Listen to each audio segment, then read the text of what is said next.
Megastar Chiranjeevi అంటే అభిమానించని సినీ ప్రేక్షకుడు లేరు, ఉండరు అంటే అతిశయోక్తి కూడా కాదు. ఎవరు అవునన్నా కాదన్నా అన్నయ్య అంటే అందరివాడే. కానీ రాజకీయాల్లోకి వచ్చిన తర్వాత కొందరివాడుగానే మిగిలారు మెగాస్టార్ చిరంజీవి. ప్రజారాజ్యం పార్టీని స్థాపించి ఎమ్మెల్యేగా గెలవటమే కాకుండా ఒంటరిగా పోటీ చేసి 18 అసెంబ్లీ స్థానాలను గెలుచుకొని 60 లక్షలకు పైగా ఓట్లను సాధించారు.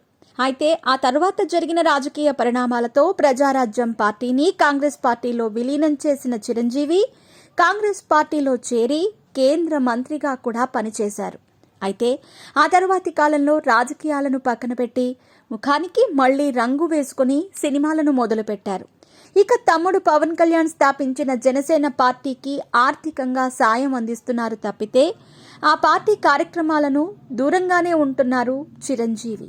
కుటిల రాజకీయాలను బాగా అర్థం చేసుకున్న చిరంజీవి తనలాంటి వ్యక్తిత్వం ఉన్న వ్యక్తి రాజకీయాలకు దూరంగా ఉండడమే మంచిదని పాలిటిక్స్ ని పక్కన పెట్టారు. సొంత తమ్ముడే అయినా కూడా పవన్ కళ్యాణ్కి ఆర్థికంగా సాయం అందిస్తున్నారు తప్పితే పార్టీ కార్యక్రమాల్లో భాగం కావటం లేదు చిరంజీవి. రీసెంట్గా జనసేన పార్టీకి 5 కోట్ల భారీ విరాళం అందించి ఆర్థికంగా మద్దతు తెలిపారు చిరంజీవి. అయితే ఎప్పుడైతే చిరంజీవి జనసేనకు ఆర్థిక సాయం అందించారో మెగాస్టార్ జనసేన తరపున ప్రచారం చేస్తారనే ఊహాగానాలు ఊపందుకున్నాయి. కాగా సినిమాలపై రాజకీయ ప్రభావం ఎక్కువైన తరుణంలో ఆచితూచి అడుగులేస్తున్న మెగాస్టార్ నొప్పించక తానొప్పక అన్నట్టుగానే వ్యూహాత్మకంగా అడుగులు వేస్తున్నారు. జనసేన పార్టీకి ఎంతవరకు సాయం చేయాలో అంతే అన్నట్టుగా ఉంటున్నారు. ఈ తరుణంలో మెగాస్టార్ చిరంజీవి కాంగ్రెస్ పార్టీ తరపున ప్రచారం చేస్తారని అన్నారు ఏపీ కాంగ్రెస్ మాజీ అధ్యక్షుడు రాజమండ్రి ఎంపీ అభ్యర్థి గిడుగు రుద్రరాజు.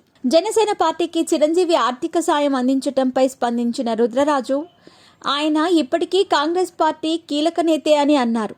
కేంద్ర మాజీ మంత్రి అయిన చిరంజీవి కాంగ్రెస్ పార్టీకి విధేయుడిగానే ఉన్నారు. రానున్న రోజుల్లో కాంగ్రెస్ పార్టీ తరపున ప్రచారం కూడా చేస్తారని అన్నారు గిడుగు రుద్రరాజు.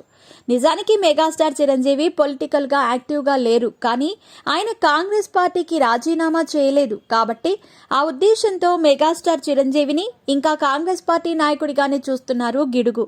అయితే జనసేన పార్టీని కాదని కాంగ్రెస్ పార్టీ తరపున చిరంజీవి ప్రచారం చేయటం అయితే జరిగే పని కాదు.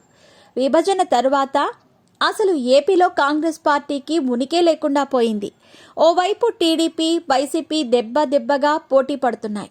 షర్మిల ఏపీ కాంగ్రెస్ అధ్యక్షురాలిగా బాధ్యతలైతే తీసుకున్నారు, కానీ కాంగ్రెస్ పార్టీకి పూర్వ వైభవాన్ని అయితే తీసుకుని రాలేకపోయారు.